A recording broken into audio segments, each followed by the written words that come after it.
Donc rebonjour à tous. Ceux qui étaient là tout à l'heure, je suis toujours Sophie Franco, la cofondatrice de la Food Locale. Donc aujourd'hui, on va parler d'alimentation et on va tenter de répondre à cette question. Comment gagner la confiance du consommateur final?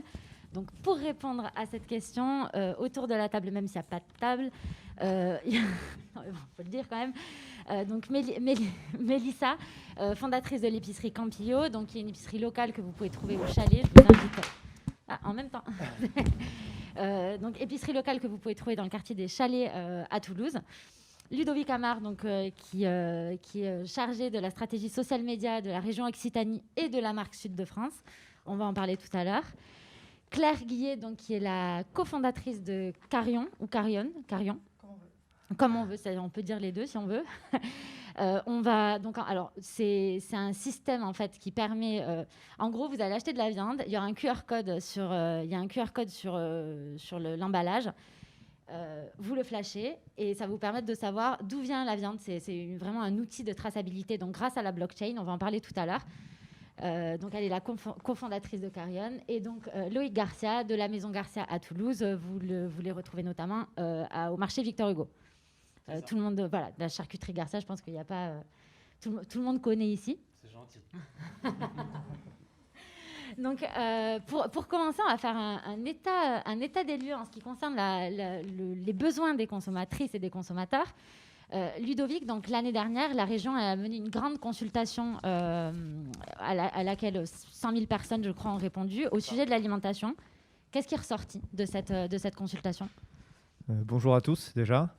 Donc oui, c'était en 2018, c'était en octobre-novembre 2018. Il y a 100 000 citoyens d'Occitanie de plus de 15 ans qui ont répondu à une consultation qui durait déjà depuis avril, puisqu'il y a eu plusieurs process, des réunions dans tous les territoires, etc. Et donc ce qui est ressorti le plus, outre le juste prix et la recherche de la qualité, c'est une identification, un souhait d'identification des produits locaux. Souhait clair et net. Et donc, pour donner un chiffre, c'est 92% qui indiquaient que si les produits étaient vraiment identifiés comme locaux ou régionaux, ils avaient plus de chances de les acheter. Voilà. Donc, c'est quelque chose quand même d'assez clair. Et nous, avec Sud de France, on y viendra peut-être après, mais justement, on essaie de répondre à cette démarche-là.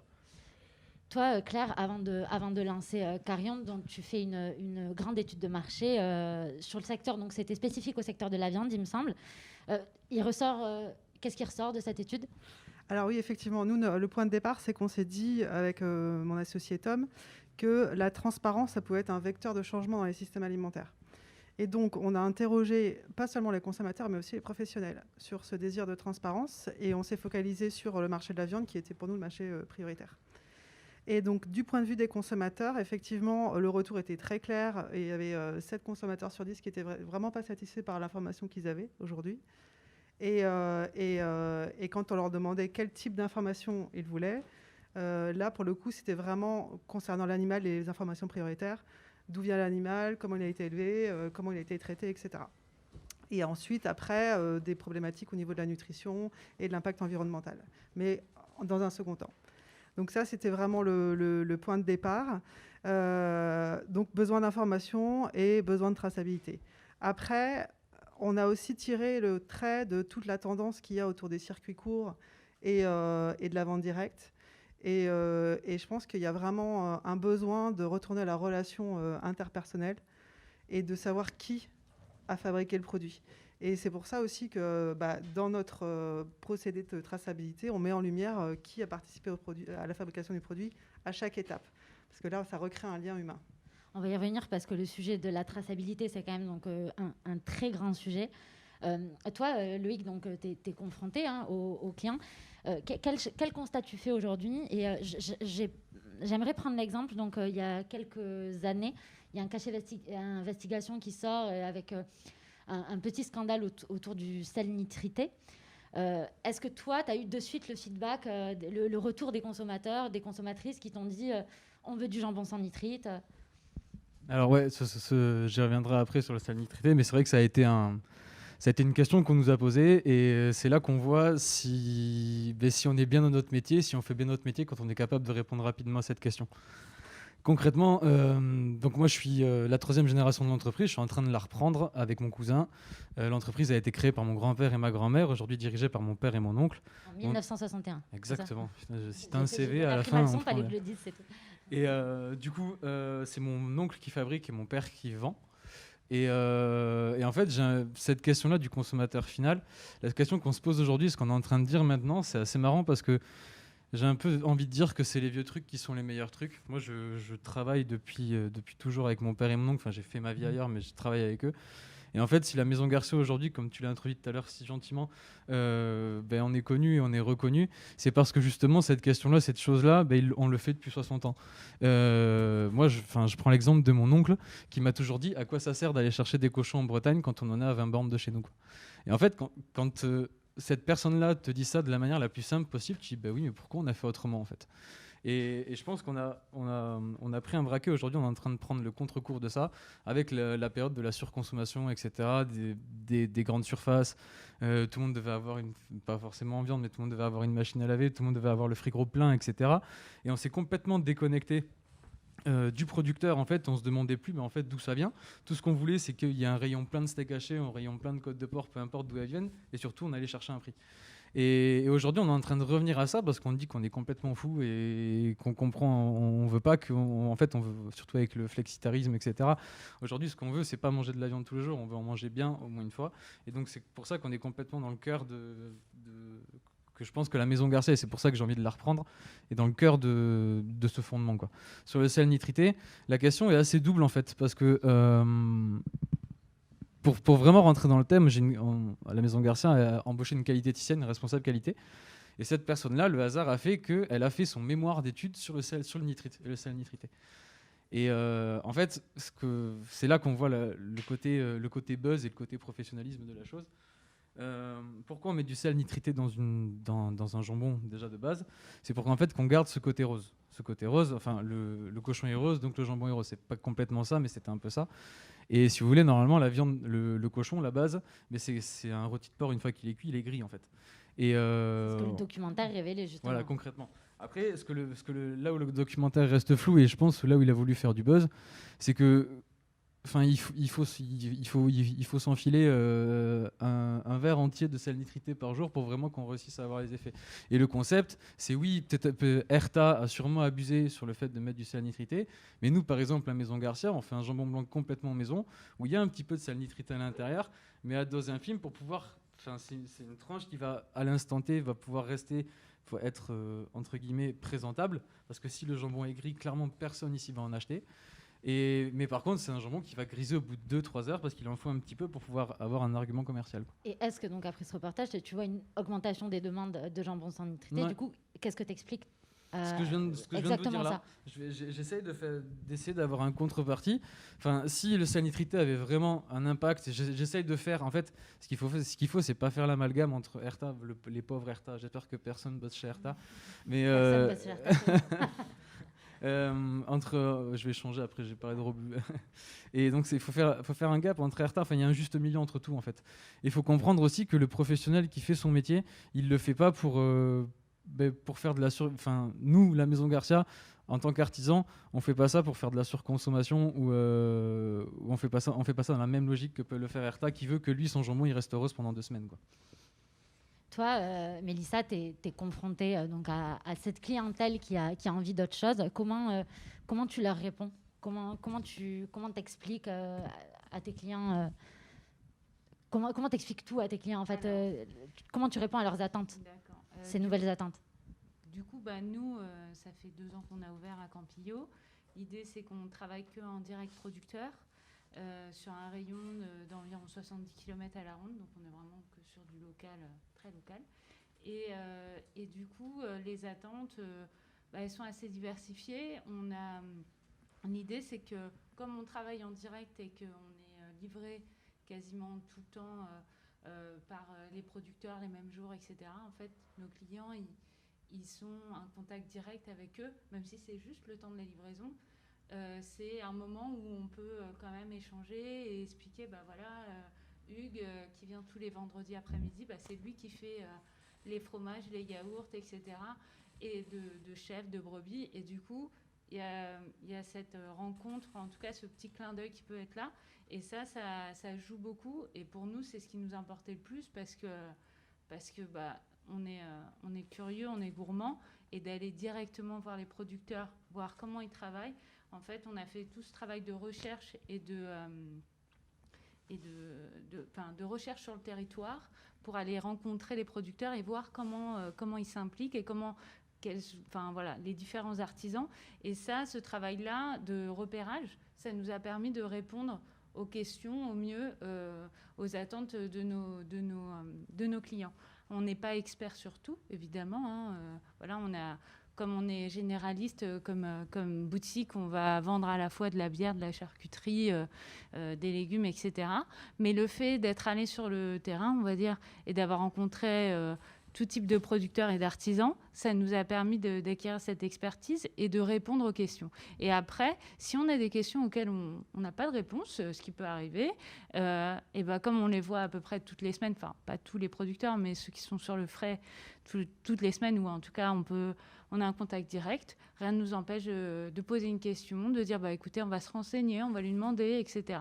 Et donc ça permet d'être, en fait, cette transparence, en fait, va peut-être rassurer les gens.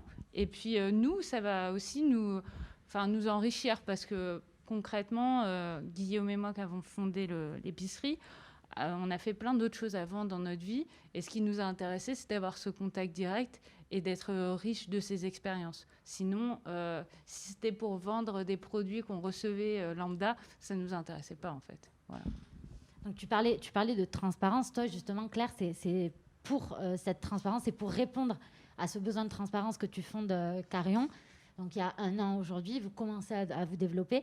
Aujourd'hui, je suis consommatrice, je flash un QR code, qu'est-ce qui se passe? Donc est-ce que tu peux nous faire toute la chaîne à l'envers? Oui, en fait, c'est une ligne de temps qui va s'afficher où vous aurez le lieu où l'animal a été élevé, par où il est passé et son impact environnemental. Et là-dessus, en fait, on a à chaque étape, en fait, vous pouvez cliquer sur le professionnel qui est intervenu à ce moment-là. Et là, vous avez une présentation de ce professionnel avec ses engagements pour une production durable. Et donc, on a déterminé 4 piliers: l'origine, l'éthique, la nutrition et l'impact environnemental. Donc, ces actions, s'il a une démarche particulière, s'il utilise des OGM, voilà. Et donc tout ça, en fait, nous, on l'enrichit avec la technologie blockchain parce que la technologie blockchain nous permet, en fait, d'y associer des preuves, des certificats qui font que y a un engagement de ce professionnel-là sur ce qu'il annonce et que c'est pas seulement du marketing, en fait. Loïc, t'en penses quoi de ça? Parce que vous commencez avec la viande, donc c'est facile de te poser la question. C'est très stylé. Non, c'est. On va discuter. Alors. Non, en vérité, c'est ce que les gens recherchent et c'est vers quoi il faut aller. Et puis c'est une technologie qui permet en 2 secondes, qui répond à l'ère du temps dans ce besoin qu'on a d'avoir l'information tout de suite et d'avoir la bonne information et en même temps d'être rassuré sur ce qu'on achète à l'instant T. Donc c'est génial, c'est top. Nous, on le fait à titre perso en allant les voir, en allant en direct. Et non, c'est très stylé. Bravo. Mélissa, la majorité des produits de ton épicerie sont bio. Et je voulais savoir pourquoi tu as fait ce choix. Alors, pour nous, c'était important de mettre en valeur ces produits-là et ces producteurs-là qui font ce choix d'être sur du bio, qui imposent un certain nombre de contraintes. Tant au niveau financier qu'au niveau évidemment écologique, etc. Donc quand on a fait notre sélection, on est parti sur ce principe-là. Après, on ne s'est pas non plus totalement restreint au bio. Voilà, notre choix déjà s'est fait sur les produits locaux, artisanaux. Et après, on a mis le bio. Voilà, c'était une partie importante pour nous. C'était aussi une façon, comme au début pour le repérage, c'était aussi une façon pour nous rassurer parce que quand on doit faire un choix parmi plein de producteurs, on se dit là, je vais chercher ce cadre-là. Ça va me permettre déjà de mieux comprendre comment ils travaillent, etc. Et de rencontrer des gens où une certaine charte est respectée. Ensuite, par ce biais-là, on a rencontré aussi d'autres personnes qui n'étaient pas encore certifiées, qui sont en conversion. Donc, parce que, évidemment, que ce soit pour le maraîchage comme pour tout, en fait, il y a un certain nombre d'années de conversion pour être en bio. Et du coup, ça peut mettre 3 ans ou des fois, on a rencontré, je ne sais pas moi, on vend du vin, des vignerons, ils étaient sur un certificat, ils ont changé. Entre-temps, ils n'ont plus de label alors qu'ils ont toujours travaillé de la même façon. Donc, il y a plein de petites anomalies comme ça qu'on rencontre et qu'on apprend à connaître en rencontrant directement les artisans et les producteurs. Mais pour nous, c'était important de se baser sur cette charte-là et on se rend compte que pour les clients, c'est très important, mais que des fois, ça peut aveugler aussi un certain nombre de clients qui vont se dire qui vont pas faire la différence entre à partir du moment où il y a l'étiquette bio, que ce soit dans un supermarché, sur un marché, dans une épicerie ou peu importe, ils vont penser que la pomme c'est exactement la même. Alors que non, en fait, une pomme bio du Chili, ça n'a rien à voir avec une pomme bio du Tarn. Donc je pense que ces labels, pour nous, c'était important et c'était rassurant pour le consommateur. Mais maintenant, il y a toute une démarche à faire de rencontre et de mettre en conscience, en fait, ce que veut dire ce label-là pour les clients. Aujourd'hui, donc, les consommatrices, les consommateurs, c'est ce qui ressort de la plupart des études, c'est qu'il y a besoin de certification, de label pour attester. Tu disais que lors de notre échange, tu me donnais l'exemple d'un de tes producteurs. Ouais. Donc c'est un de ces producteurs qui a une partie de sa production en bio et l'autre non. Et en fait, donc c'est techniquement, en fait, ils travaillent de la même façon. Mais en fait, les gens allaient plus vers les pommes bio, c'est ça ? Oui, voilà. Par exemple, on travaille avec un de nos producteurs, pour le citer. C'est Verger de Foncoussière. Ils sont dans le Tarn à Rabastens. Ils ont par ailleurs une boutique de producteurs. Il faut y aller parce que c'est super. Et du coup, ils ont une partie de leur verger qui est certifiée, une partie qui est en conversion, puisque ça met plusieurs années, et une partie qui ne l'est pas encore parce que... c'est une variété de pommes qui va être peut-être plus fragile, etc. Et du coup, ils vendent toutes leurs pommes à leur ferme et une partie qui vendent aux épiceries comme les nôtres. Nous, concrètement, on leur prend leurs 2 types de pommes parce que déjà, ce n'est pas les mêmes prix, etc. Et on voulait avoir une offre de pommes très abordable. Elles sont à 1,50 € le kilo. Et puis, les pommes bio, elles sont plus chères parce que forcément, il y a le label, etc., etc. Et du coup, on voulait avoir ces 2 pommes. Mais là, on se rend compte que finalement, en fait, on vend que les bio, même si elles sont pas 2 fois plus chères, mais à peu près.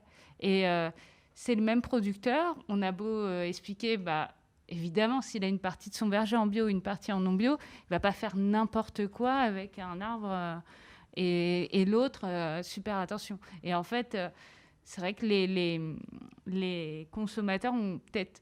Tout de suite, ils vont voir le label, ils vont se diriger vers là. Et c'est après, en discutant, qu'ils vont se dire, en fait, c'est pas la même variété, elle va pas avoir le même goût, elle va être peut-être plus sucrée. Donc, si vous voulez peut-être faire des compotes, prenez celle-là, même si elle est à ce prix-là, etc. Donc, c'est vraiment en discutant. Peut-être, moi, j'invite vraiment les gens, comme on est sur du rapport de local, d'aller voir, en fait, et de se rassurer tout seul, en fait.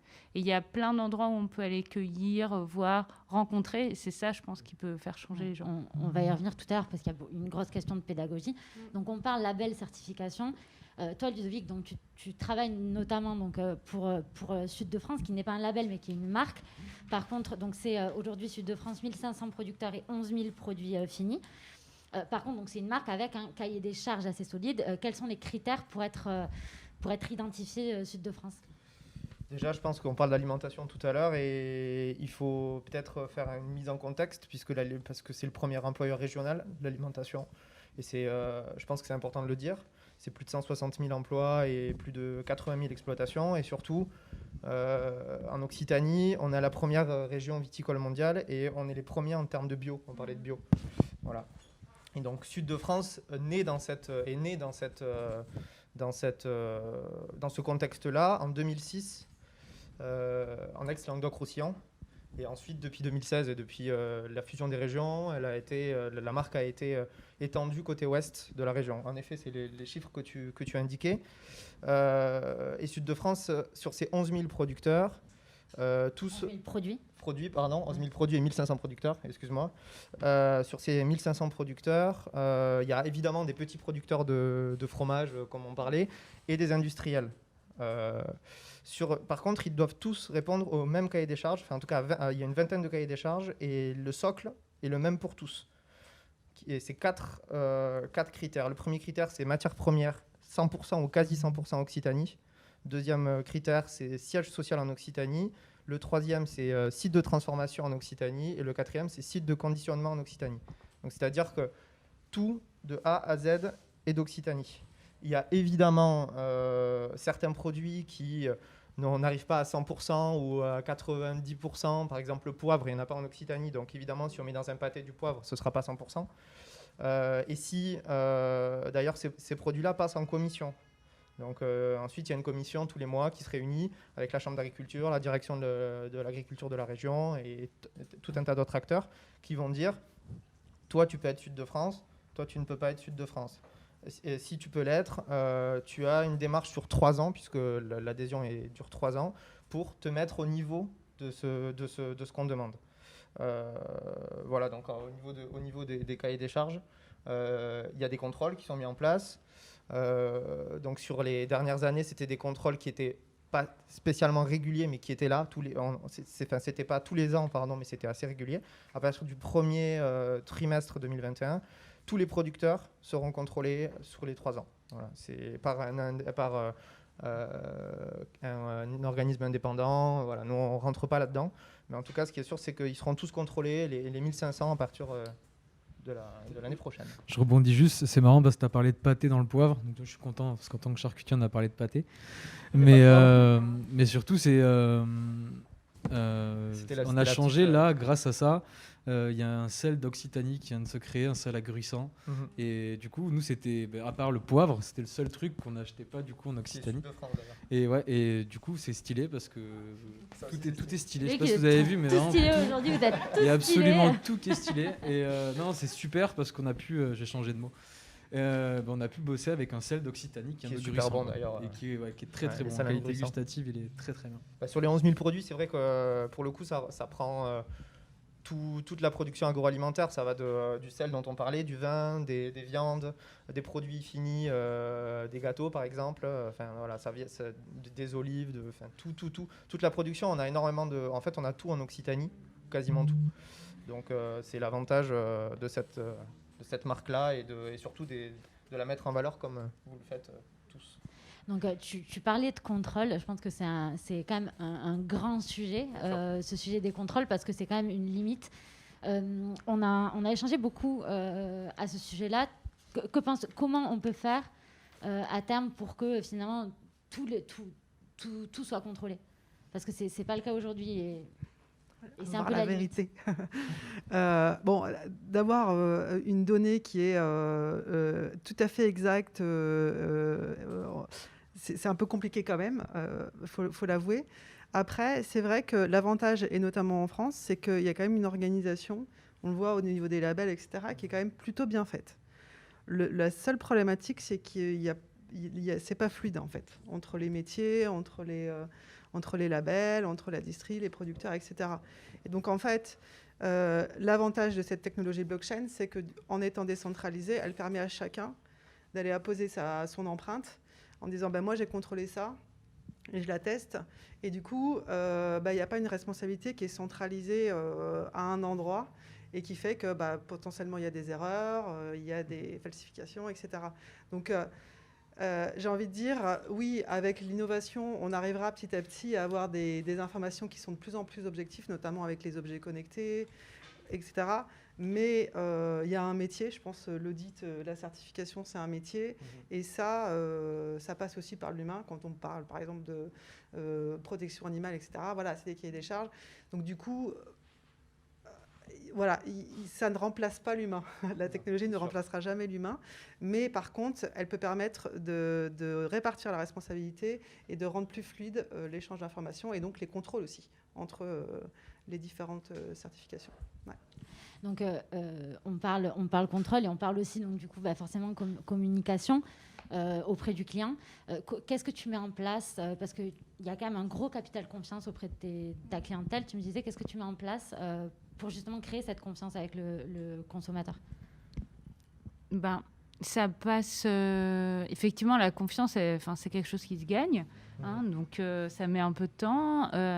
Ça passe par la qualité des produits qu'on vend, déjà. Ça, c'est très important. Je pense que les gens, quand ils vont chez leurs commerçants et qui constatent que le produit est de qualité, il est gustativement, qui va se conserver et qu'on peut avoir vraiment une régularité dans cette qualité, du coup, forcément, il revient, etc.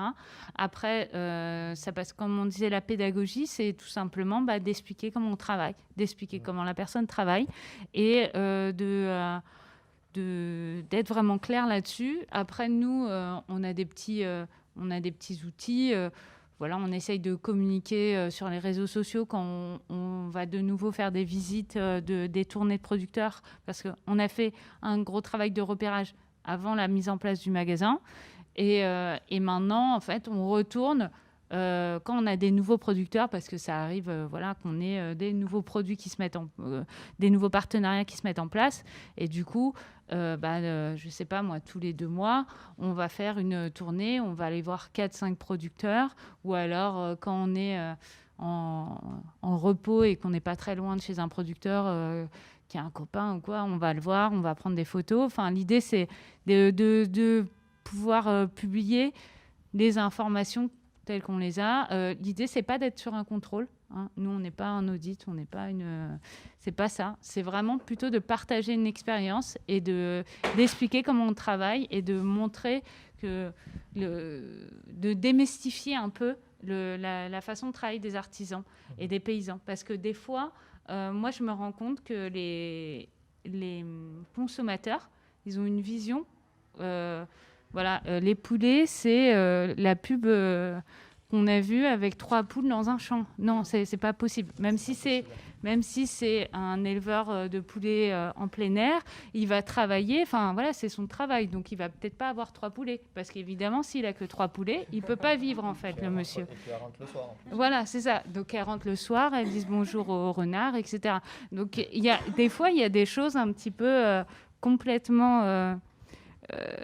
je veux dire hors temps, et ça il faut se confronter à la réalité et expliquer comment ils travaillent, et voilà, nous on a de la chance, on travaille avec des artisans, on n'est pas sur des choses, c'est un choix, donc forcément ça va être quand on est allé voir il y a 2 semaines, on est allé voir un producteur de porc noir en Ariège. On a pris des photos, on a passé 2 heures avec eux, on est allé voir les cochons, etc. On a vu comment ils travaillaient, c'était en plein air, etc.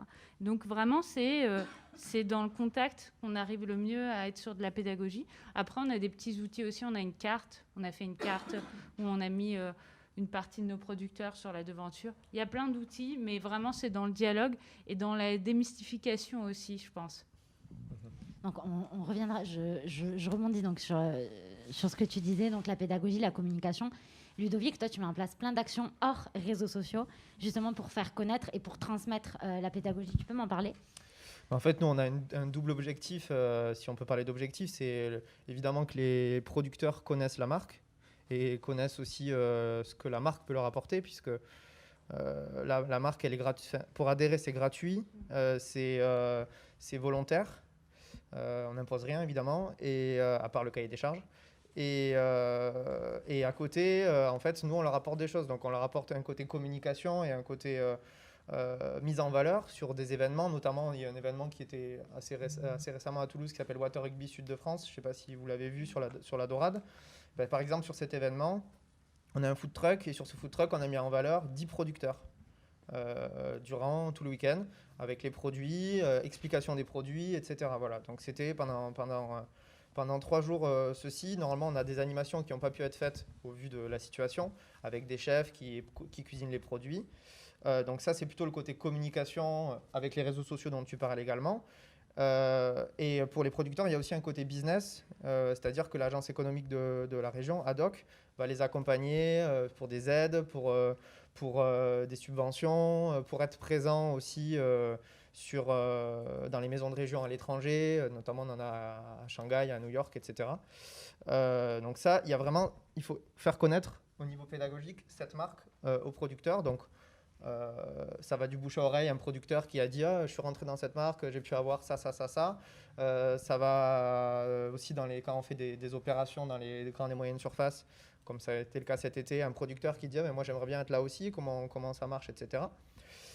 Ça c'est la question producteur. Et la question consommateur, c'est expliquer aussi ce que j'expliquais tout à l'heure, c'est-à-dire d'où vient le produit, comment on le contrôle, ce qu'ils vont manger, on peut indiquer clairement que c'est du local et de la qualité. On ne peut pas dire c'est bon ou c'est pas bon. Après, ça, c'est chacun qui va choisir. Et surtout, sur les 11 000 produits, il y en a évidemment qui ne vont pas aimer. En tout cas, ce qui est sûr, et ça, c'est que mon avis, quand c'est local, à mon sens, c'est toujours meilleur que quand ça vient de l'autre bout du monde. Notamment parce qu'on peut contrôler ce qui se fait et on peut aller voir comme tu le disais. Et ensuite, il y a aussi une pédagogie sur les saisons, une pédagogie sur les produits en tant que tels. Outre les producteurs, les produits en tant que tels. Par exemple, peu de monde sait qu'il y a une saison pour les poissons ou une saison pour les fromages. Voilà. Et donc, nous, notamment sur les réseaux sociaux, on va, tous les mois, par exemple sur Instagram, on met en valeur une dizaine de produits de saison sud de France. Et donc, typiquement, il n'y a pas de Saint-Jacques en Occitanie, mais s'il y avait de la Saint-Jacques, on ne mettrait pas de la Saint-Jacques en plein été, puisqu'en fait, toutes les Saint-Jacques qu'on mange à partir de mai, mars, avril, mai, c'est des Saint-Jacques congelés ou qui ne viennent pas de France. Voilà, donc par exemple, nous, on va mettre plutôt du maquereau, plutôt des sardines, parce que c'est dans ces périodes-là où les sardines et les maquereaux s'approchent des côtes. Même chose je reprends l'exemple des réseaux sociaux, mais même chose pour dire, voilà, on a tel type de produit en Occitanie, pas besoin d'aller le chercher à l'autre bout du monde ou à l'autre bout de la France. Voilà. On est vraiment cette démarche de pédagogie, de communication et ensuite des événements grand public permettant de faire connaître la marque, de faire connaître les produits et de montrer aux citoyens que c'est bon en fait et qu'on peut manger local pas de manière vraiment plus chère et avec une bonne qualité dans l'assiette. D'ailleurs, Mélissa, toi,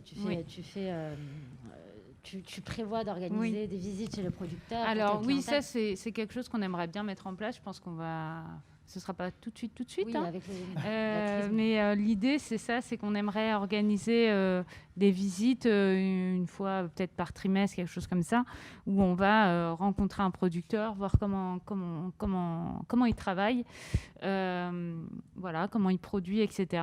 Quand tu parlais de la saisonnalité, ça fait partie vraiment des choses le retour qu'on a directement avec nos clients qui vont nous demander est-ce que vous avez, je sais pas là, par exemple, vous avez encore des tomates, comment ça se fait, pourquoi vous avez plus de patates par exemple, on n'avait plus trop de patates en mars. Bah oui, mais parce qu'en fait les stocks ils sont finis, mais en fait vous aurez la primeur d'ici un mois, etc. En fait, il y a plein de produits.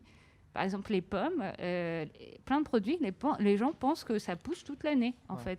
Et donc ça, il faut vraiment être dans la pédagogie, toujours avec bienveillance, mais en expliquant, voilà, là, vous avez peut-être un peu moins de pommes, mais vous avez le début des fraises, etc. Et ça va être au printemps. En fait, nous, on apprend aussi à échanger sur les recettes, à se dire si on n'a plus cet ingrédient, on peut le remplacer avec autre chose, etc. Mais c'est vrai que la saisonnalité, c'est quelque chose de très important. Et sur les fromages, c'est vrai que ça, c'est pas du tout connu. Mais nous, l'hiver, on n'a plus de brebis, on n'a plus trop de chèvres. C'est normal, en fait. Puis le goût change toute l'année, en plus. C'est ça. Le beurre, il va pas avoir le même goût maintenant que l'hiver, etc. Il y a plein de choses qui vont changer. Je peux juste dire un truc. Ouais. Après, je pense qu'il y a aussi les restaurateurs qui doivent mettre ça en avant. J'ai pas mal de copains restaurateurs qui vraiment poussent sur ce sujet-là. Mais quand on voit par exemple le principe des asperges vertes, les asperges vertes, c'est 1 mois. C'est 1 mois juste dans l'année. D'ailleurs, on a eu le cas, nous,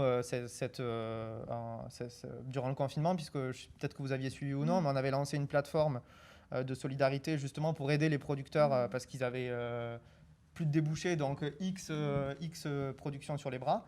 Et notamment, plusieurs producteurs d'asperges ont réussi à écouler tout leur stock grâce à cette plateforme, parce qu'ils avaient leur plan qui pourrissait dans les champs. Quand on voit, pour reprendre l'exemple de l'asperge, quand on voit les toutes premières asperges qui sortent, vraiment, on en voit partout dans les restos. Et donc les gens se disent aussi, ça y est, c'est la saison des asperges. Alors que peut-être pas encore, ou en tout cas pas totalement. Même chose pour les fraises, même chose pour X produits en fait. Et je pense que, outre nous, en tant que différents acteurs, il y a aussi les acteurs de la restauration qui peuvent pousser aussi pour expliquer la saisonnalité. Ce qu'ils font de plus en plus d'ailleurs, et c'est très bien. C'est clair qu'il y a l'ensemble de la chaîne qui a un rôle à jouer, donc à la fois sur cette pédagogie qui se transmet donc en direct, comme toi, Mélissa, mais aussi sur les réseaux sociaux. Justement, les réseaux sociaux, la Maison Garcia, vous êtes très présent sur Facebook notamment. À quel moment vous prenez ce virage des réseaux sociaux? Déjà, c'est gentil parce que c'est moi qui m'occupe d'absolument tous les réseaux sociaux. C'est stylé, non? C'est très stylé, il faut dire. Non, c'est gentil parce que la gestion des réseaux sociaux est arrivée un peu avec moi qui suis arrivé dans l'entreprise il y a 2 ans. On a clairement préparé le terrain depuis une dizaine d'années, mais juste avec une expectative de toujours se dire on va là-dedans, mais on ne sait pas trop où on va et on veut juste pas être en retard quand ce sera créé. Je mets un peu dans la même boucle le site de e-commerce qui a été créé il y a de ça 10 ans et qui commence à pousser un tout petit peu aujourd'hui. Les réseaux sociaux, il y a une logique moi j'ai une logique dans mes publications qui je pense est assez révélatrice, c'est-à-dire que sur 4 fois, je vais publier 1 fois par semaine, je vais parler 2 fois de produits, je vais parler 1 fois d'un produit pour le vendre et je vais parler 1 fois d'un homme ou d'une femme de l'entreprise. Et c'est cette logique-là que j'ai et je pense que ça résume un petit peu toute la relation qu'on essaye de créer sur les réseaux sociaux. Parce qu'aujourd'hui, les réseaux sociaux sont un nouveau canal de communication et c'est un nouveau moyen pour faire connaître l'entreprise. Et au-delà d'être un nouveau moyen, c'est aussi le moyen actuel pour se faire le mieux connaître. Aujourd'hui, le bouche à oreille marche, ça c'est plus le premier canal et les réseaux sociaux sont très importants pour ça. Et on commence à voir aujourd'hui, moi c'est quelque chose qui, à titre professionnel, je suis pleinement convaincu par les réseaux sociaux, mais à titre personnel, jamais j'irai acheter quelque chose parce que j'ai vu la pub sur les réseaux sociaux.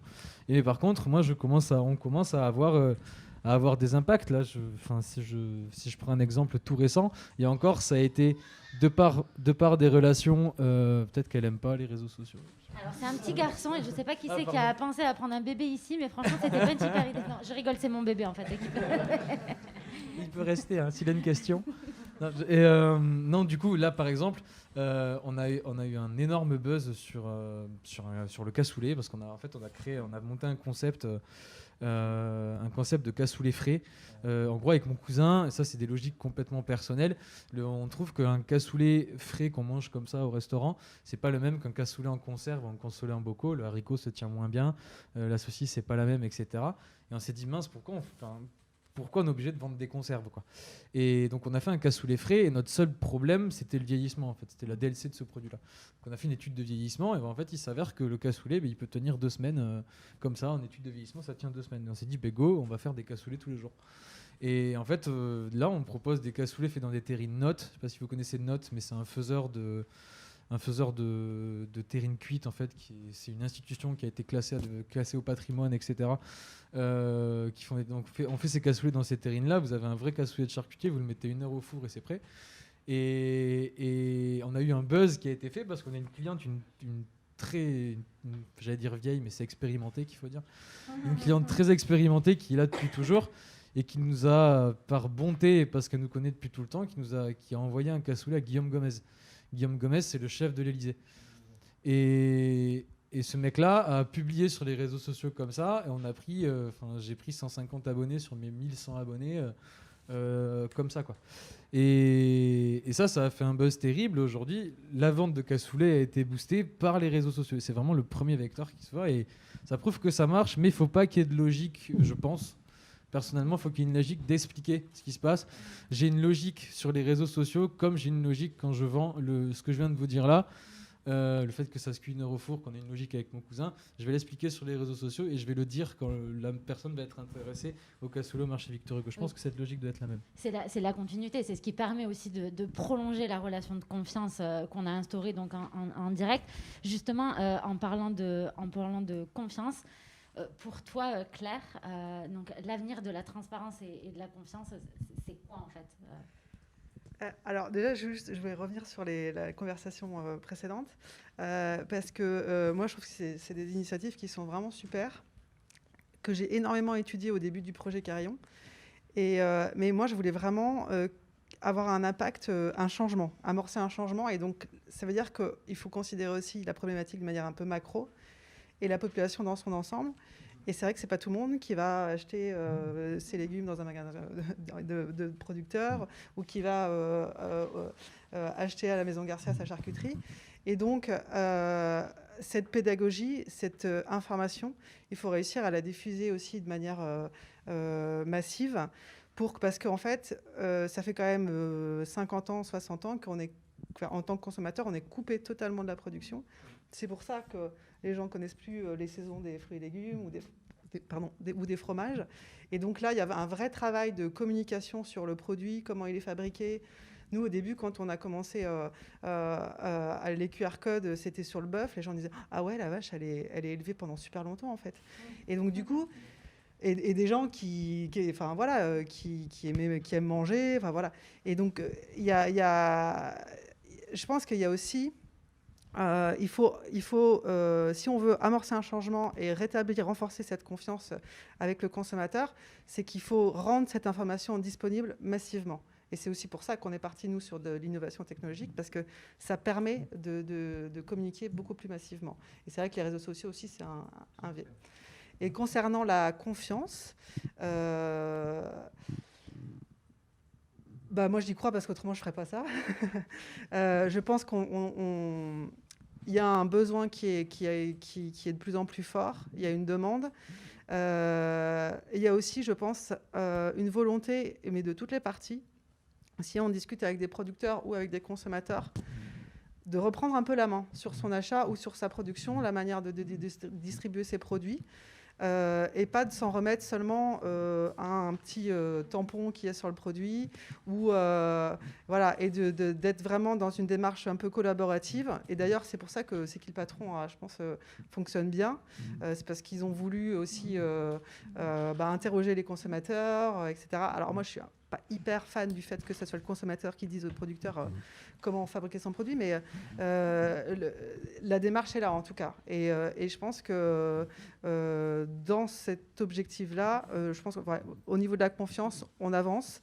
Mais par contre, ça va prendre un peu de temps. Et c'est vrai que, en fait, je pense que ça passera par la collaboration entre chaque métier des systèmes alimentaires. C'est ce que disait Ludovic tout à l'heure, que les restaurants ont aussi un rôle à jouer. En fait, c'est vraiment l'ensemble de la chaîne qui doit penser cette pédagogie-là. On se sert de l'humain, on se sert aussi beaucoup du digital, des réseaux sociaux. Et donc, le digital arrive en fait un peu sur ce secteur-là. Et ton entreprise, c'est bien la preuve. Je pense que... est-ce qu'il y a quelqu'un qui a quelque chose à rajouter sur ce sujet-là? Parce que sinon, on va conclure. Je pense qu'on est en train de vivre un braquet. Tout ça, c'est cyclique. Ça, c'est une pensée profonde. Et on est allé très, très fort dans la surconsommation. Et on a complètement oublié qu'il y avait des saisons, que le steak haché, c'était une vache. On a complètement tout oublié. Et là, on est en train de revivre un nouveau braquet. Et tout ça, c'est grâce au digital, parce que chaque personne aujourd'hui, digital, Internet, etc., parce que chaque personne est capable d'aller chercher sa propre information. Et je pense que les gens, maintenant, commencent à se poser les bonnes questions. Et on vit un changement, quoi. Et j'ai 29 ans. Et je pense qu'on est réellement la première génération de ce nouveau changement-là, où on prend tout dans le nez, où on prend l'écologie dans la gueule. Excuse-moi. On prend l'écologie dans le nez, on prend les impacts environnementaux, on prend la surconsommation de masse, on prend la déforestation au Brésil. J'espère que vous irez bien après la... On prend tout ça. Non, mais cool, hein. c'est hyper important parce qu'on prend tout ça dans le nez. Et en fait, on est peut-être les premiers à agir. Jamais 203. On est peut-être les premiers à agir, à aller dans ce sens-là. Et c'est très chouette qu'on aille tous dans ce sens-là. Et tu as entièrement raison. Faisons-le savoir au plus grand monde.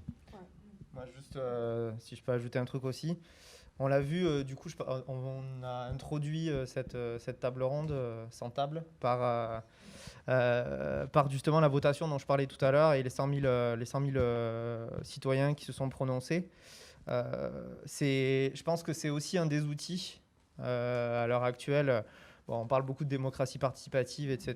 Et on met un peu tout ce qu'on veut dedans. Mais je pense que c'est aussi donner la parole aux citoyens, outre le fait qu'il y ait de la pédagogie dont on parlait tout à l'heure. Mais cette parole des citoyens, elle passe par les réseaux sociaux, elle passe par le digital, mais aussi elle passe par réellement dire moi j'ai envie de ça ou moi j'ai envie de ci. Et on l'a vu. Je parlais tout à l'heure de 92% qui indiquaient que si c'était clairement indiqué local, ils l'achèteraient plus facilement. Mais du coup, de cette votation, il y a eu 10 propositions claires, nettes et précises qui sont en train d'être mises en place. Je ne fais pas du tout de politique là, c'est pas du tout mon but et je ne bosse pas au cabinet. Mais ce que je veux dire, c'est qu'il y a vraiment 10 propositions qui ont été données par les citoyens, qui sont mises en place à l'heure actuelle. Et je pense que c'est important vraiment de faire entendre sa voix par quelques moyens que ce soit du digital ou répondre à des sollicitations comme celle-ci. Mais ça passe par tout le monde, en fait, tout simplement. Moi, si je peux juste ajouter une chose, et je suis d'accord sur faire valoir la parole des citoyens et essayer d'être sur là-dessus, mais je pense qu'il faut aussi donner beaucoup la parole aux producteurs et aux artisans, et parce que ça reste quand même eux qui se défendront le mieux en fait. Ils savent en fait, et moi c'est vraiment ça que je me suis rendu compte. En fait, avant de travailler dans l'épicerie, je travaillais dans la culture.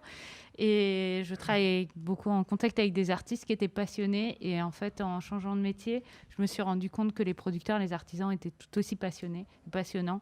Et du coup, vraiment, je pense que c'est eux qui mettront le plus en valeur leur métier, leur savoir-faire. Et on est vraiment dans une région qui est très riche. On a beaucoup de chance. Voilà. Tout autour de nous, il y a un tas de produits qui sont vraiment très bons, de bonne qualité, etc. Et du coup... Voilà, il n'y a plus qu'à piocher dans les assiettes et goûter tout. C'est en train d'arriver d'ailleurs. Il y a certains restaurants qui mettent en avant leurs producteurs, les productrices et les producteurs sur leur carte. Le Gigot a été un des premiers, voire le premier à le faire. Après, quand je parlais de citoyens, je parlais de l'ensemble des citoyens. Est-ce que vous avez des questions, messieurs, dames, à l'un de nos intervenants? Oui. Moi, j'ai une question pour Ludovic, justement, sur le label Sud de France. C'est une marque, pas un label. Justement, c'est en fait le distinguo, juste pour expliquer le distinguo, les labels, c'est comme un label bio. Voilà. Nous, c'est une marque qu'on appelle une marque ombrelle, donc c'est la région qui aide les producteurs. C'est une marque en fait, une marque commerciale. Voilà, c'est pas un tampon qui dit c'est bio ou c'est HVE par exemple. Mais du coup, quelle question? Donc la question c'était, je crois que vous avez dit qu'il y a 92% des gens qui recherchent quelque chose de local.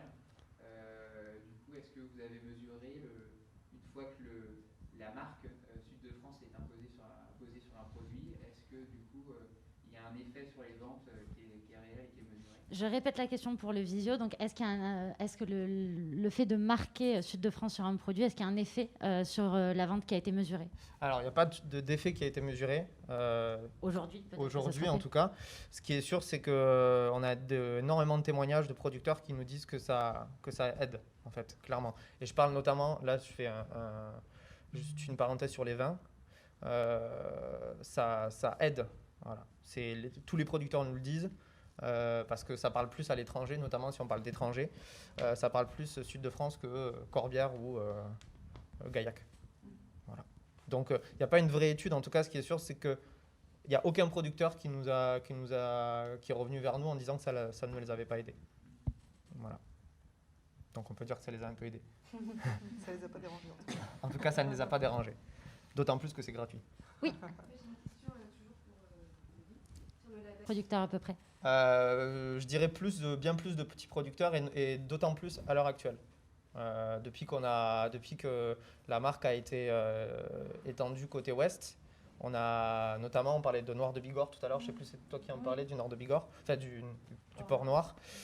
C'est souvent des coopératives ou souvent des petits producteurs fromagers.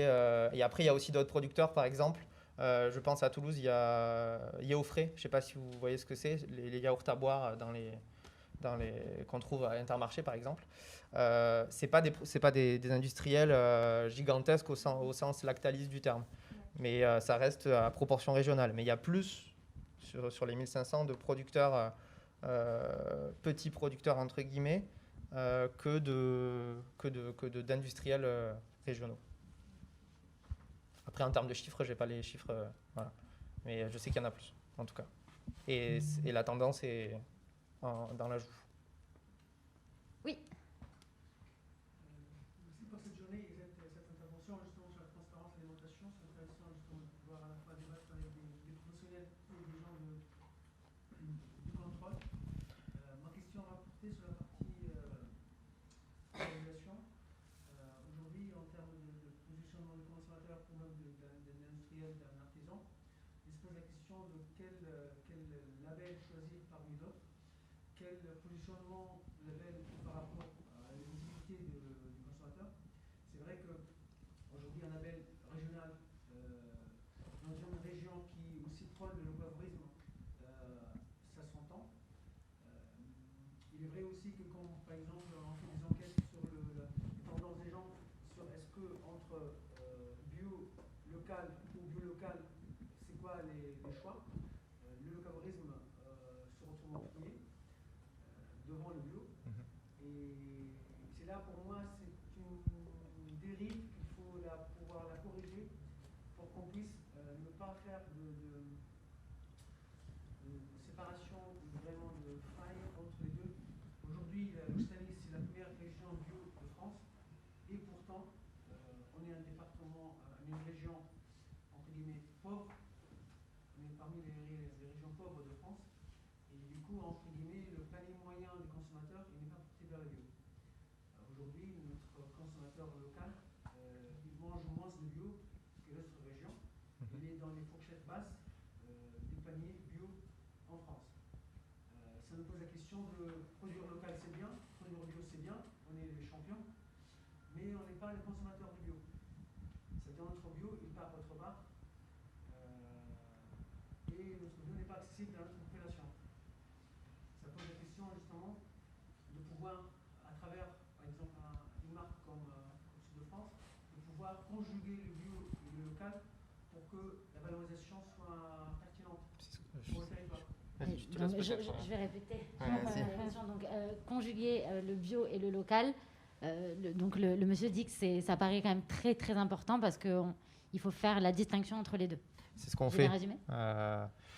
Justement, c'était une attente consommateur et la marque a évolué là-dessus, puisqu'à la base, le logo Sud de France, c'est qu'un logo violet avec une petite étoile, vous l'avez peut-être déjà vu. C'était les produits d'Occitanie, voilà. Le meilleur même de l'Occitanie, hein. La baseline. Justement, au vu des attentes consommateurs, il y a eu une évolution en termes de segments. C'est-à-dire que maintenant, on a 3 segments dans la marque. Le premier segment, c'est la même chose, les produits d'Occitanie, le meilleur de l'Occitanie. Répond au cahier des charges Sud de France dont j'ai parlé tout à l'heure. Deuxième segment, le bio d'Occitanie. Et donc là, on conjugue le cahier des charges Sud de France plus le cahier des charges bio. Et ensuite, le troisième, qui s'appelle l'excellence de l'Occitanie, c'est conjuguer le cahier des charges Sud de France avec le cahier des charges SICO, c'est-à-dire les signes officiels de qualité, AOP, IGP, AOC, etc. Donc justement, pour répondre à ce consommateur-là qui cherche du local et de la qualité, du local et du bio et de la qualité, eh bien, on a mis en place ces segments-là depuis une année. C'est intéressant. Voilà. Ma remarque, justement, c'est pertinente votre réponse sur la segmentation, mais la segmentation, en fait, elle divise.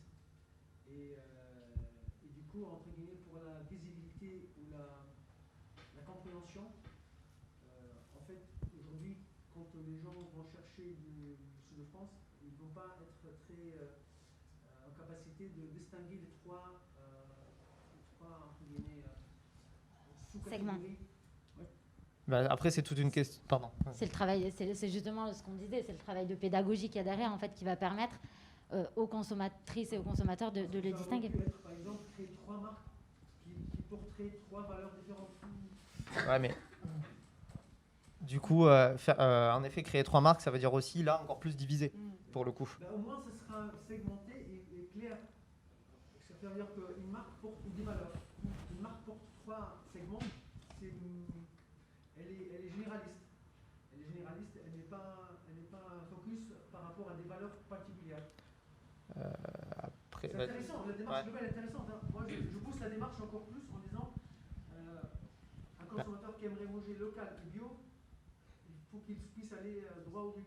En poussant cette option-là et ne pas, entre guillemets, reconforter le choix du conventionnel. De toute façon, pour conclure sur cette idée-là, je pense que la plupart des actrices et des acteurs, les épiceries, je pense aux épiceries notamment, la plupart des épiceries locales que je connais à Toulouse, elles ont quand même une grande offre sur le bio. C'est quand même une démarche qui est globale. En général, on ne dit pas je veux manger que local. Il y a aussi cette démarche-là derrière, et le fait que Sud de France ait créé un segment spécial pour le bio, ça prouve bien qu'il y a quand même une réponse à ces attentes. Je pense que Mélissa... Oui, je pense que de toute façon, actuellement, un consommateur qui veut manger bio, local, en tout cas dans Toulouse, hein, il y a plein de façons de faire. Et vous parliez des questions du budget. Je suis d'accord, c'est une vraie question sur le prix de l'alimentation, etc. Je pense qu'on ne va peut-être pas rentrer dans le débat du budget, mais c'est aussi un questionnement sur...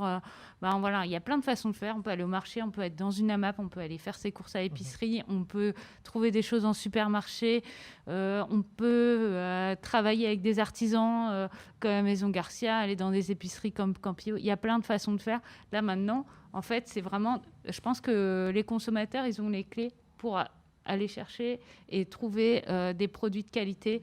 Et là, moi, je pense que c'est aux professionnels de faire ce travail de démocratisation et d'explication, mais c'est aussi beaucoup aux consommateurs de faire ce travail de recherche. Alors, tous les budgets en plus. Oui, il y en a pour tous les budgets, je pense. Alors, une dernière question et après on conclut. Ouais. Non, je me demandais justement, est-ce que pour faire ces choix, ils existent en réel, en physique, mais est-ce qu'il n'y a pas du retard pour trouver du local sur Internet? Parce que moi, je cherchais des producteurs directement sur Internet, c'est assez compliqué. Alors, je répète la question. Est-ce qu'il y a du retard sur le local sur Internet? Moi, je pense vraiment qu'on doit finir. Oui. Mais du coup, en fait, ça existe, c'est en train d'arriver. Il y a quand même énormément, ça fait partie de mon travail, il y a quand même énormément de choses qui sont en train d'arriver, notamment le confinement, ça a apporté ça. Donc sur Internet, il existe plein de façons. Et pour conclure, je dirais et rebondir sur ce que disait Mélissa, il y a l'ensemble de la chaîne qui doit communiquer, mais il y a aussi le consommateur qui doit aller chercher l'information. Et pour ça, il y a plein de médias, de personnes, de ce qu'on appelle des influenceuses, des influenceurs, des blogueurs, qui justement font ce travail-là de vulgarisation. Donc il ne faut pas hésiter, parce qu'ils mettent en avant des projets comme ça, justement. Voilà. Je pense que ça sera le mot de la fin. C'était bien comme mot de la fin. Bon, merci beaucoup à tous.